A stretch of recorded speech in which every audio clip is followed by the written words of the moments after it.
From the late 1920s until the late 1940s, nestled in Eastchester, Nova Scotia, Canada, stood the ideal maternity home. The maternity home was owned and run by husband and wife William and Leila Young. William was a chiropractor and Leila was a midwife. However, she advertised herself as an obstetrician. The ideal maternity home promised maternity care, discreet birthing, and adoption placement of babies born to unwed mothers. During this time period, the laws in the U.S. forbid adoption across religious backgrounds. Therefore, there was an acute shortage of babies available for Jewish couples to adopt. The home provided the perfect source for an illegal baby trade across the border. The ideal maternity home provided black market adoptions and charged up to $10,000 for a baby. Their business model also included income from the expectant mothers. They charged $500 to use their services. As the average wage was around $8 per week, many could not afford the fees. So they would be forced to work in the home for up to 18 months to pay off their debt. Perfect babies could rake in up to $10,000, but an unmarketable baby had a different fate in store. An unmarketable baby was classed as a baby with serious illness, a deformity, or being mixed race. Unmarketable babies were removed from their mothers at birth.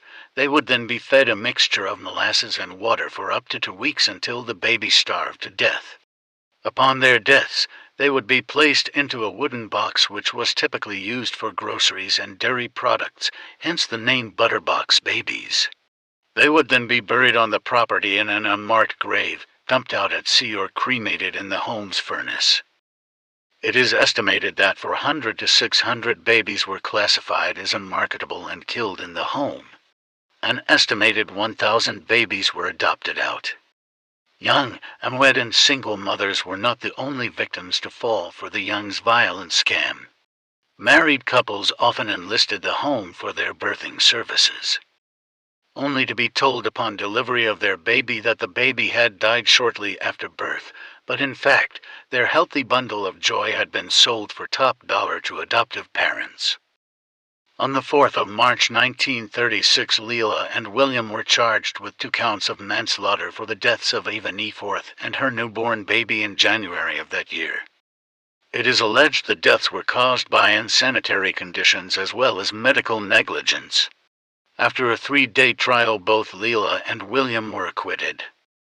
After a decade of watching the Youngs and the house, health officials finally had some concrete evidence of the squalid conditions: swarming flies, filthy bedding, and babies weighing half the expected weight for their age. In court, pediatricians had inspected the home and noted its stinking, overcrowded, fly-filled nurseries and malnourished children.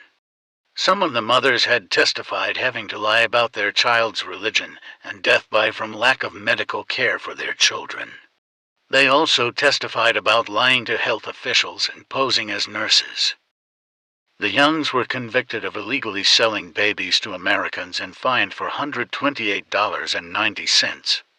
They were never charged for the murders of the babies. They tried to keep their maternity home running, but after the court case their reputation had become tarnished. Both of the Youngs died in the 1960s.